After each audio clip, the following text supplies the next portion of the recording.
Everyone, आज हम start कर रहे हैं क्लास 6 से 8 तक की जो आपकी कॉमन वर्कशीट होती है, वर्कशीट नंबर 94। डेट है आपकी 30 जनवरी 2021। आज की वर्कशीट स्टार्ट करते हैं हम, जिसमें फर्स्ट क्वेश्चन है आपका, नीचे दिए गए इस चित्र में क्या क्या और कौन कौन है उनके नाम लिखिए और इनमें से किन्हीं 3 के बारे में एक एक वाक्य लिखिए। तो सबसे पहले आपको ये चित्र पहचानने हैं कि इसमें कौन कौन है। जैसे देखिए, ये हमारी संविधान वाली पुस्तक है, संविधान की हमारी पुस्तक है।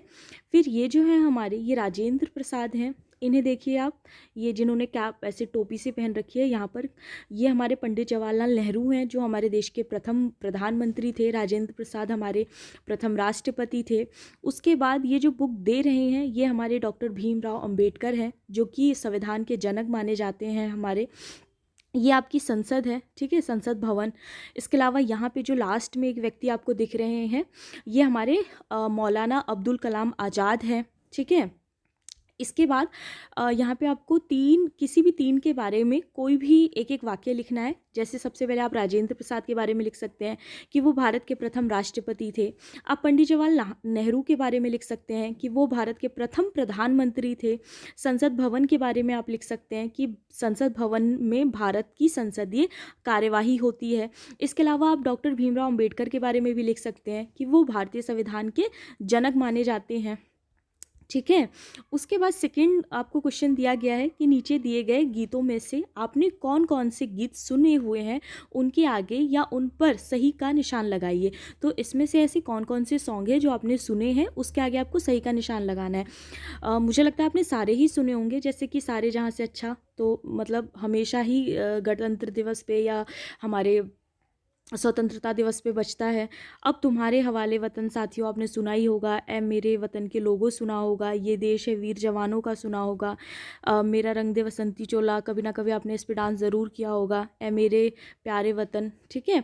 तो आपने जो जो गाने सुने हो आप उस पर टिक कर सकते हैं। ये आंसर अलग अलग बच्चों का अलग अलग हो सकता है, ठीक है।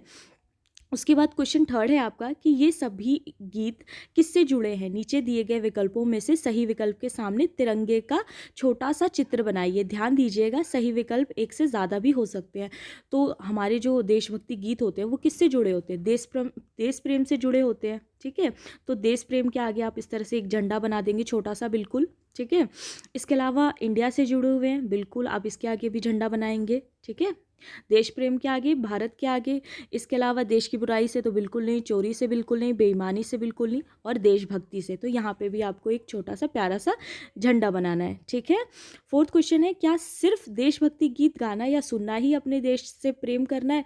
तो बिल्कुल नहीं, ठीक है, इसका आंसर हो जाएगा नहीं, बिल्कुल नहीं। सिर्फ गाना सुनना और सिर्फ देशभक्ति के गीत गाना या सुनना देश प्रेम नहीं होता है, बल्कि हम अपने देश में जितने भी नियम कायदे कानून होते हैं उनको मानें, उनका सम्मान करें, कभी रिश्वत ना दें ना लें, हमेशा साफ़ सफाई रखें, अपने देश को स्वच्छ रखें, ये सब देशभक्ति होती है, ठीक है। फिर क्वेश्चन 5 है आपका, यदि हम अपने देश से प्रेम करते हैं तो हमें अपने देश के लिए क्या क्या करना चाहिए। कौन कौन से काम हम अपने देश के लिए हर दिन कर सकते हैं।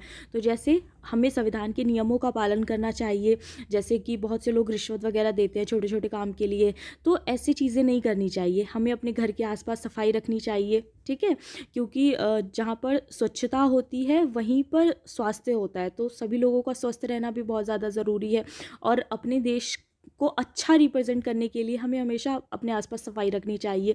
इसके अलावा हमें किसी भी तरह का कानून कभी नहीं तोड़ना चाहिए, यानी हमें कभी कोई गैर कानूनी काम नहीं करना चाहिए। इससे भी और भी ऐसे बहुत से रिलेटेड आंसर्स आप लिख सकते हैं अपनी मर्जी से कि ऐसे कौन कौन से काम हैं जो आप अपने देश की भक्ति दिखाने के लिए कर सकते हैं, ठीक है।